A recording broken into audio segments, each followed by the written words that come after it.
Shine परिवार के आप सभी कस्टमर, सभी एसोसिएट, आप सभी को Rashid Naseem, chairman shine group का प्यार भरा नमस्कार।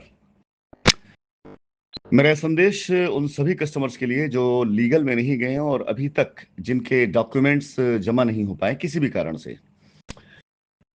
आप सब लोगों के लिए बहुत ही ज्यादा जरूरी सूचना है, बहुत इंपॉर्टेंट सूचना है। यदि आप अपने पैसे की वापसी चाहते हैं, यदि आप चाहते हैं कि आपको आपकी जमीन मिले, तो इस वॉइस रिकॉर्डिंग में जो नियम बताए गए हैं उसका पालन आपको वैसे ही करना होगा जिसकी वजह से कंपनी आपका पैसा आपको दे सकेगी। अन्यथा हमारी लीगल मजबूरी इस बात को लेकर के हो जाएगी, हम तब तक आपके पैसे के बारे में सोच भी ना पाएंगे जब तक कंपनी पूर्ण रूप से कानूनी तौर से पूरी तरह बाहर नहीं निकल जाती है। और पूर्ण रूप से कानून से बाहर निकलने में कम से कम कंपनी को कई साल लग सकते हैं, क्योंकि बहुत लंबी लड़ाई है और वो कंपनी के लिए फायदेमंद है ये लंबी लड़ाई, क्योंकि कंपनी को भी काफी पैसे रिकवरी में लेने हैं। जिन लोगों ने कंपनी मुकदमे की उनके साथ अभी कंपनी मुकदमा लड़ना है, मानहानि पे जाना है, और जब तक ये सारे मुकदमे समाप्त नहीं होते तब तक लीगल में गए हुए किसी व्यक्ति को एक पाई नहीं मिलने वाली है। और जिन्होंने अपने पेपर नहीं जमा किए, जिन्होंने अपने डॉक्यूमेंट नहीं जमा किए, उनको कंपनी बिल्कुल एंटरटेन भी नहीं कर पाएगी।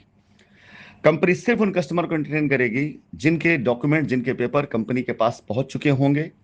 कंपनी जिनकी जिम्मेदारी ले चुकी होगी और उस जिम्मेदारी को निभाते हुए कंपनी जिसके लिए लीगल प्रोसेस अपने तरीके से पूरा कर चुकी होगी। कंपनी सिर्फ और सिर्फ उनकी जिम्मेदारी लेगी ही नहीं, बल्कि उनको फायदे के साथ उनका सारा नुकसान कवर करते कंपनी उनको उनके पैसे की वापसी करेगी। लीगल में गए हुए वो कस्टमर जो जेन्युइन हैं, जिन्होंने अपनी कंप्लेन एफआईआर में सिर्फ और सिर्फ वही बातें लिखी जो रियल में थी, उनके भी पैसे की वापसी के रास्ते बनेंगे। लेकिन वो रास्ता सेकेंडरी यानी दूसरे लेवल पे, 2वें दर्जे पे होगा। पहले दर्जे पर उन लोगों का रास्ता होगा जो लीगल में नहीं गया और जिन्होंने कंपनी के साथ अपने पेपर सबमिट कर दिए हैं। इसके बाद बचे हुए सारे कस्टमर जो लीगल में गए हैं गलत तरीके से, उन्हें तैयारी करना है मुकदमा लड़ने की, सफाई देने की, और यह साबित करने के लिए उन्होंने झूठे मुकदमे क्यों किए और मानहानि के लिए जो भी कंपनी का क्लेम होगा उसे कैसे चुकाएंगे, इसके लिए। अब मैं आ जाता हूं उन सभी कस्टमर्स के ऊपर जिनके पेपर अभी तक कंपनी में नहीं जमा हो पाए हैं और जो लीगल में नहीं गए हैं। कल लखनऊ हाईकोर्ट में कुछ ऐसी पॉजिटिव और एक्सपेक्टेड, यानी जिसकी मैं कल्पना कर रहा था, क्योंकि ये सारे पेपर वर्क मेरी तरफ से मूव कराए जा रहे हैं और हर एक चीज पर मेरी गहरी नजर भी है और हर एक चीज के लिए मेरी तरफ से बाकायदा पूरा इंस्ट्रक्शन भी इस बात को लिख जाता है कि कौन सी चीज किस तरह से मूव करेगी। इसलिए आप सभी लोगों को जिन्होंने पहले मेरी ट्रेनिंग को सुना है, जिन्होंने मुझे जाना है, उन्हें अच्छे से पता होगा मैं पहले रिजल्ट प्लान करता हूं, फिर उसके रास्ते प्लान करता हूं। मैं रास्ते पर चलते हुए रिजल्ट नहीं प्लान करता हूं, बल्कि रिजल्ट पहले तय कर लेता हूं कि मुझे रिजल्ट क्या चाहिए, उसके बाद उसके रास्ते में प्लान करता हूं। तो जो रिजल्ट मैंने प्लान किया था उसी के रास्ते में ये जो प्रोसेस मैंने स्टार्ट कराया है, चाहे वो आरटीआई हो कस्टमर की, चाहे वो रिटे हो कस्टमर की, चाहे कस्टमर की तरफ से भेजी गई चिट्ठियां हो एजेंसीज को, ये सारी की सारी चीजें लोगों को शायद हो सकता है समझ में कुछ और आ रहा हो, लेकिन मेरे लिए ये सब पेपर वर्क है। मतलब अब तक जो एजेंसी, जो कानून ये जानता था कि कंपनी 500, 700, 1000, 2000 कस्टमर का पैसा लेके भाग गई पेपर वर्क में, ये बड़ी बहुत लंबा गैप था कि कोर्ट कचहरी में और इससे एफआईआर के जरिए कुल 2 से 2500 लोग गए, लेकिन क्लेम 2 से 2.5 लाख लोगों का बताया जा रहा है और क्लेम का अमाउंट 68,000 करोड़ रुपए बताया जा रहा है। यह एक बड़ा आश्चर्यजनक ऐसा फिगर था जिसमें कानून और कानून के साथ साथ वो सारे के सारे एजेंसीज बिल्कुल स्तब्ध थे, कंफ्यूजन में थे कि ये मामला कैसे खत्म होगा, कि क्लेम करने आ रहे हैं मुश्किल से 1500, 1000, 2000 लोग, लेकिन क्लेम बताया जा रहा है 2.5 लाख लोगों का और साथ ही साथ अमाउंट बहुत बड़ा बताया जा रहा है। तो अगर एजेंसी या कानून यह कहता है कि मात्र 2000 लोगों का मामला है और 100-200 करोड़ का मामला है, तो कंपनी खड़ी है सामने लड़ने के लिए कि बाकी फिर कहां गए। और अगर कानून यह कहता है कि भी जांच और करेंगे, तो कस्टमर परेशान यहां पर है। इन सब का जो नतीजा और हल निकला वो हजारों कस्टमर का आकर कंपनी के फेवर में एफिडेविट देना निकला। यानी कानून को और एजेंसी को यह बात पता चली कि हकीकतन कस्टमर हैं, लेकिन मेजॉरिटी कस्टमर की कंपनी के साथ खड़ी है। मेजॉरिटी का यह कहना है कि कंपनी भागी नहीं, हम कंपनी के साथ में, हमें कंपनी भरोसा है, हमें कंपनी के जरिए पैसा चाहिए। मेजॉरिटी का यह कहना है। अब जो $1 मिलियन का सवाल था एजेंसी के सामने, कानून के सामने, कि 68,000 करोड़ रुपए का क्लेम है, लाखों कस्टमर को ठगने का क्लेम है और आए मात्र चंद हजार लोग हैं और आए मात्र 100, 150, 200 करोड़ का क्लेम है, तो बाकी का मामला क्या है? अगर कोर्ट कंपनी के फेवर में जजमेंट देती है तो कस्टमर का नुकसान, और कोर्ट अगर कस्टमर के फेवर में जो लीगल में गए हैं फैसले देती है तो उनका नुकसान जो लीगल में नहीं गए हुए हैं, और ये कहानी कभी भी सुलझ नहीं पाएगी। लेकिन जैसे ही कस्टमर्स की भीड़ लगनी शुरू हुई कंपनी के फेवर में, कस्टमर्स की चिट्ठी आनी शुरू हुई कंपनी के फेवर में, वीडियो वायरल होना शुरू हुए, कस्टमर की स्टेटमेंट जाने शुरू हुए, कानूनन लोगों ने जब ये देखना शुरू किया कि अभी तो कस्टमर बाहर बैठा हुआ है, उसका यह कहना है कि एफआईआरों के बाद, कोर्ट आदेश के बाद, अखबार की खबरों के बाद भी हम कंपनी साथ खड़े हैं, और उसके बाद जब इन कस्टमर्स की रिट तैयार होकर कोर्ट पहुंची, उसका जब इन कस्टमर तरफ से आरटीआई डाली जाने लगी, तब जांच एजेंसी और कानून को यह एहसास हो गया कि असली सच्चाई कुछ और है।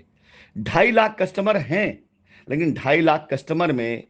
जितने कस्टमर हैं मैक्सिमम 2,48,000 कस्टमर, 2,49,000 कस्टमर, वो तकरीबन कंपनी के साथ खड़े हैं।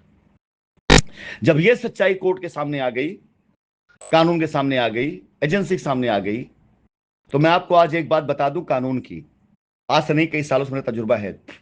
आप किसी भी हाई प्रोफाइल केस में कितना बड़ा इल्जाम क्यों ना लगा लें, कितना बड़ा इल्जाम क्यों ना लगा लें, मैं आपको इसका एक और गहराई से अध्ययन करते हुए आपको एग्जांपल देता हूं। आप देखेंगे हाई प्रोफाइल केस में कोई भी अरेस्टिंग बहुत समय के बाद होती है, कई सालों के बाद होती है, अगर मुजरिम जुर्म किया हुआ है, या तो आप ये देखेंगे कि हाई प्रोफाइल केस में कई ऐसे मुजरिम होते हैं जो कानून की पकड़ से बाहर निकल चुके होते हैं। उसके पीछे की वजह मैं बताता हूं क्या होता है। हाई प्रोफाइल केस में जब तक पुख्ता सबूत ना हो जाए, सॉलिड सबूत ना हो जाए, पक्का सबूत ना हो जाए, जिसे चैलेंज करना मुश्किल होगा मुजरिम के लिए, तब तक एजेंसी या कोई भी फोर्स जो उसकी इन्वेस्टिगेशन कर रहे होते हैं, तब तक कोई एक्शन लेने के लिए आगे नहीं बढ़ते जब तक उनके हाथ में डॉक्यूमेंट्स मजबूत ना आ जाएं। यानी कोई ऐसा पेपर, कोई ऐसा दस्तावेज, कोई ऐसे डॉक्यूमेंट्स कि अगर वो हाथ डालें तो कल उनके ऊपर उसका उल्टा रिएक्शन ना आने पाए। तो जब तक वो डॉक्यूमेंट सबूतों के आधार पर नहीं होता, गवाहों के आधार पर नहीं होता, मजबूत नहीं होता, जिसे चैलेंज ना किया जा सके, क्योंकि अगर कोई भी एजेंसी किसी गिरफ्तार करती है तो उसका एक ही मकसद होता है कि इसकी जमानत ना हो, और अगर डॉक्यूमेंट्स मजबूत होगा तो जमानत बिल्कुल नहीं, रिमांड ले लेंगे, और अगर जमानत हो गई तो वहां पर कई बार फोर्स को, एजेंसी को, डिपार्टमेंट को डांट तक सुननी पड़ जाती है। तो शाइन के मामले में 68,000 करोड़ रुपए का स्कैम और बहुत कुछ, इतने आरोप लगाए गए, लेकिन सॉलिड डॉक्यूमेंट्स किसी एजेंसी पास इसलिए नहीं पहुंच पाए क्योंकि यह स्कैम हुआ ही नहीं था, यह जुर्म हुआ ही नहीं था। राशिद नसीम ऑफिशियल पेज के ऊपर जो प्रचार प्रसार शुरू हुआ, जिसे मैंने कई बार कहा कि इसे एजेंसियां भी देखती हैं, कानून से जुड़े लोग भी देखते हैं, और यहां से कई लोगों को आइडिया मिलता है, उसने बड़ा काम किया, उसने बहुत काम किया है। उसके बाद आप कस्टमर जो लखनऊ पहुंचे, उनकी एप्लीकेशन, उनकी वीडियोस, इसके साथ ही साथ उनके द्वारा डाली गई एप्लीकेशन जो रिटें तैयार करके कोर्ट में डाली गई, उसने कानून को एक नई सोच दे दी, एक नई दिशा दे दी कि मामला कुछ और है। 2.5 लाख कस्टमर हैं, इसमें दो राय नहीं है, लेकिन 2,48,000 कस्टमर कंपनी के साथ खड़े हैं। 2,000 कस्टमर खाली यहां पर आए हुए हैं, इनमें से भी 1,000-1,500 कस्टमर वो हैं जो फालतू आए हुए हैं, जिनका कोई आने का औचित्य नहीं बनता था, यानी रजिस्ट्री हो चुकी है, या कई कस्टमर जिनका रसीद भी नहीं है, कई ऐसे लोग हैं जिनकी रिटों में पैसा नहीं बल्कि सिर्फ कंपनी पे जांच मांगी गई है। तो 1,000-1,500 लोग आकर के इतने बड़े जहाज को रोक करके खड़े हुए हैं, जिसमें सवार 2,48,000 लोगों का हित और नुकसान में जा रहा है। ये ताकत जब पता चली कानून को, ये ताकत जब पता चली एजेंसी को, तो वहां से ये कहानी ऐसी बदली है, ऐसी बदली है कि मैं आपको बताऊं, कस्टमर की रिट गई हुई थी लखनऊ हाईकोर्ट में, और पिछली 5 बार 4-5 तारीख लगी, हर 2 दिन, 3 दिन, 4 दिन पर, और लखनऊ हाईकोर्ट कस्टमर के रिट पर कोई सॉलिड जवाब या फैसला ना तो ले पाई एजेंसी से और ना दे पाई कोई फैसला, क्योंकि सवाल यहां बिल्कुल ऐसा खड़ा हो चुका था कि जिस कंपनी पे आरोप लग गया है कि पैसा लेके भाग गई, उसी कंपनी फेवर कस्टमर कह रहा हमें पैसा नहीं चाहिए, हमें इन पे भरोसा है। ये एक ऐसा कॉन्ट्रोडिक्टियल वो था, मैटर था कि एक तरफ 6 साल से जांच चल रही कंपनी पैसा लेके भाग गई,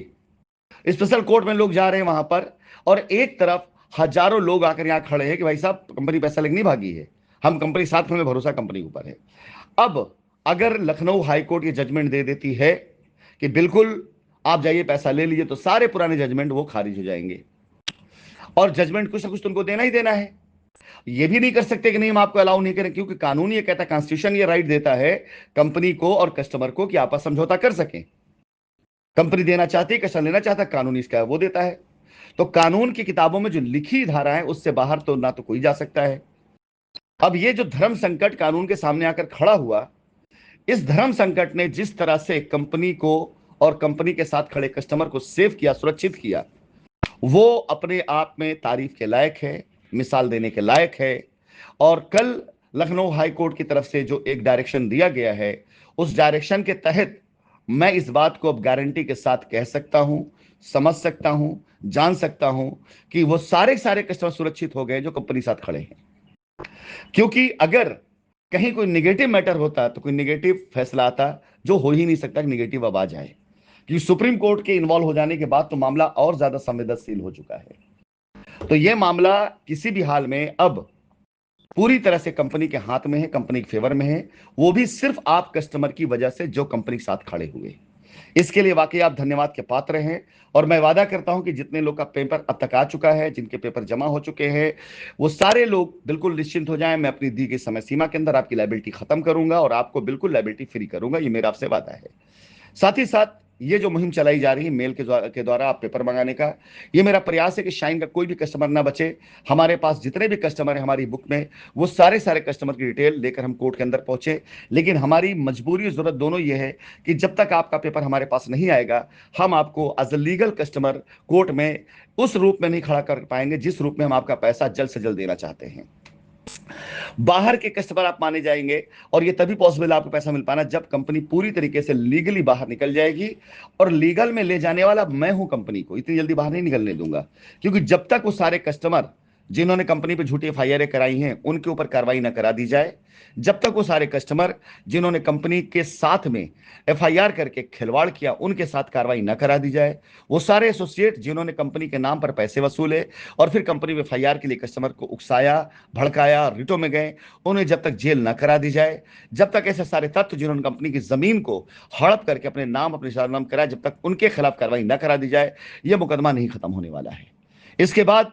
वो सारे कस्टमर जिन्होंने झूठी एफआईआर करी, उनसे जब तक मानहानि का केस लड़ करके मानहानि वसूल ना कर ली जाए, तब तक ये मुकदमा नहीं खत्म होने वाला है। जब तक कंपनी के द्वारा दिए गए एडवांसेस चाहे एसोसिएट के पास हो, चाहे वो किसान के पास हो, चाहे लैंड मैनेजर पास में हो, उसकी पाई पाई कंपनी वसूल ना ले, चाहे कानूनी तौर से हो, चाहे कुड़की करा के हो, चाहे वो वापस कर दें, तब तक ये मुकदमा नहीं खत्म होने वाला है। तब तक कंपनी को हम कोर्ट से बाहर नहीं निकालने वाले हैं। हम सिर्फ और सिर्फ कोर्ट के द्वारा डेवलपमेंट का काम लेंगे, सिर्फ और सिर्फ सड़क बनाने का, नाली बनाने का, साइट के डेवलपमेंट को लेकर जितने भी कार्य हैं वो सारे कार्य की परमिशन लेंगे, जिससे हमारे कस्टमर को पोजीशन मिलने में आसानी हो। किसी भी प्रकार की कोई भी जमीन शाइन सिटी की, जहां पर शाइन सिटी के नाम पर रजिस्ट्री, ना तो हम बेचने जा रहे हैं किसी को, ना उस पर कोई काम करने जा रहे हैं अपना, ना किसी प्रकार कोई नई मार्केटिंग शाइन सिटी की जमीनों पर स्टार्ट करने जा रहे हैं। जो कार्य भी किया जाएगा बिल्कुल अलग तरीके से बाहर किया जाएगा, लेकिन शाइन सिटी की जमीनों पर बाकायदा पूरा डेवलपमेंट काम स्टार्ट करा करके, मकान बनवाना शुरू करा के, कमर्शियल शुरू करा कर, ये हम आपको इसी साल में दिखा देंगे।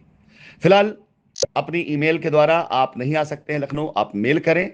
और मेल करके अपनी लायबिलिटी को सुरक्षित करें। क्योंकि कल के लखनऊ के कोर्ट के उस रवैये ने मुझे बहुत पॉजिटिव कर दिया है। और अब आप ये देखेंगे बाकायदा बहुत अच्छे तरीके से कि किस प्रकार से कंपनी वापसी करती है।